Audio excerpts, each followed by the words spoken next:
Bum, bum, bum, bum.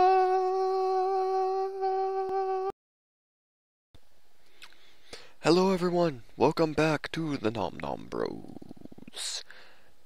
Yet another episode of the Let's Talk About series. Today we'll be covering the least useful mobs, basically. Next episode we'll be covering the villager and discussing their role in this little group I've made here. Now a lot of people will probably be going, well, why are sheep one of the most useless? Well, that's because even though sheep give you wool, which is their main drop, the only thing they'll drop if you kill them except experience, wool is not that useful. I'm sorry, people. It's useful for a bed, which you don't technically need if you build your house near spawn. And it is good for building if you use a lot of colors. The problem with that is it's a very weak substance to build with. It burns easily, it breaks easily, it has like no blast resistance. It's just overall a bad building material. If you're thinking survival, don't go wool. If you're going for just building, you can still probably find better alternatives to wool because frankly the texture of it is so obvious that using it for most things just doesn't work very well. But I have here in my inventory some of the basic dyes. This is lapis, bone meal, yellow flour, red flour, cocoa beans, and squid ink sac. And these are squids, obviously. We'll cover them very briefly here for a moment. Squids are the most useless of all mobs and one of my favorites. They spawn only in water, randomly. There's pretty much no way of predicting it. They just kind of derp around. The only really unique thing about them is when you kill them, it takes them a second to realize they're dead. So I kill him, he drops his ink sac, and then dies. That might be because they work like how they do in real life, where they are attacked. Oh my gosh, I'm being attacked, I'm about to die. Spew ink everywhere, run like a pansy. That seems to be how it works for these guys. But other than that, they drop the same experience as everyone else, I'm pretty sure. And they drop ink sacs, which are useful for editable books, which is pretty nice, but not at all useful for survival. And you can use them to dye sheep. Left click.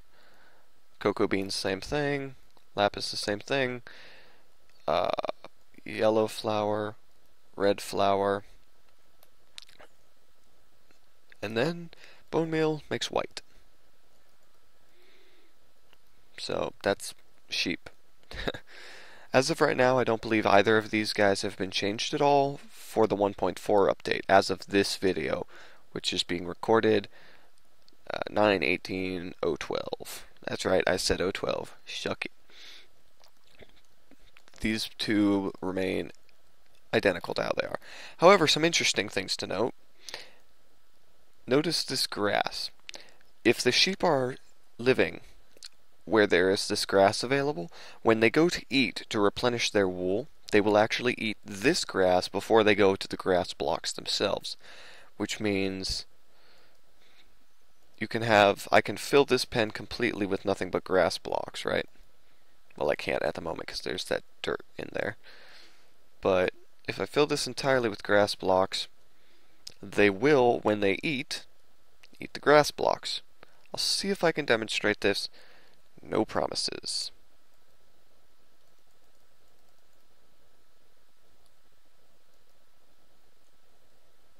We're going to watch that guy a bit.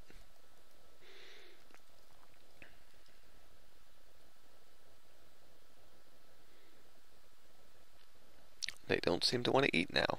Of course.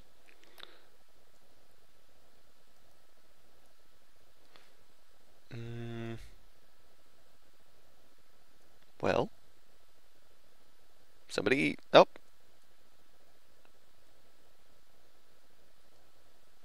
No, he was standing on a grass block. Come on, darn your empty souls. Yes? Yes! You saw that. There used to be a grass right there. And he ate it, rather than eating the grass on the block itself. I don't think that this has really any applications, to be perfectly honest.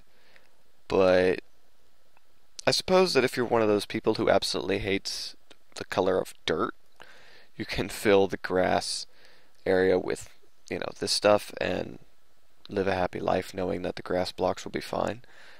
But it's not very cost effective to use this method. It's just something to keep in mind if you're going for the extremely wild look and you want your sheep pen to be overgrown and grody, then you can. Woo! Celebrate, sheep. Celebrate, darn your soul. Don't look at me like that. Beat you to death with lapis. So yeah, that's an interesting thing. Other than that, I have really nothing to talk about with these two. They are kind of the boring ones. The only thing to note, really, is that squids spawn a lot in ocean biomes.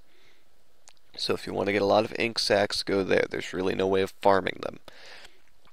Technically, you can just sit there near a body of water. Well, not sit next to it, obviously, but have a big body of water and then just hope that squids spawn in it. But it's better bet just to go to the ocean. Sheep breed, same as everything else at the moment, and the 1.4 update has not changed it at all. As far as I know right now. Sheeps do count as a too high animal, keep that in mind. It's an interesting tidbit. And squids cannot attack at all. That is, just something to note, because when I first saw them, back when they first came out, basically, I saw those teeth, and I just was like, oh my gosh, it's gonna eat me, and it didn't. So yeah, that's sheep and squids. This has been yet another episode of the NomNomBros Let's Talk About series. I hope you guys enjoyed it. If you did enjoy it, likes, comments, subscriptions are all greatly appreciated. Comments especially. Let me know what you liked, what you didn't like, what you want to see. And this has been Zach, signing off.